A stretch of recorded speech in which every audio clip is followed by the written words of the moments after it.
waxaan mar walba isweydiinaa sidee loo kordhin karaa wax soo saarka dalkeena. Arrintan ma ahan wax aan la samayn karin, jawaabtuna waa waxna ag yaalo. Muddo badan ayaan la shaqaynayay hay'adda SATG qaybta marketingka. Inkastoo horumar weyn la sameeyay dhinaca wax soo saarka, dalkeenu weli aad ayuu ugu hooseeyaa marka loo fiiriyo wadamada kale. Wadamada oo dhan ee dunida waxay ku dadaalaan kordhinta wax soo saarka. Marka waxaa jira wax la yiraahdo frugal innovation oo baryahan aad loo xiiseeyo. Waxaa loola jeedaa in la isticmaalo xirfado technology si loo yareeyo qiimaha ama labor costiga isla markaana la kordhiyo wax soo saarka.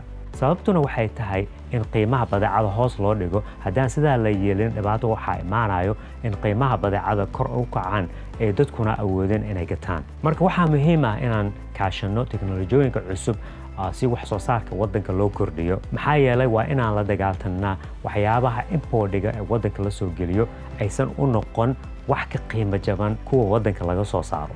Arrintaana waa muhiim. Marka waddankeena fursado badan ayaa ka jiro. Saan u wada ognahay saddexda qaybood oo fursado ugu weyn oo waddanka ka jiro waa qaybaha kalluumaysiga, beeraha iyo xoolaha. Waxaan ku baraarujinaynaa dadku inay investment gashtaan waddanka, khaasatan dadka ku nool qurbaha, ayna isticmaalaan teknolojiyooyinka cusub. Waxaan sugaynaa haybad waxaad ku leedahay dhulkaaga hooyo.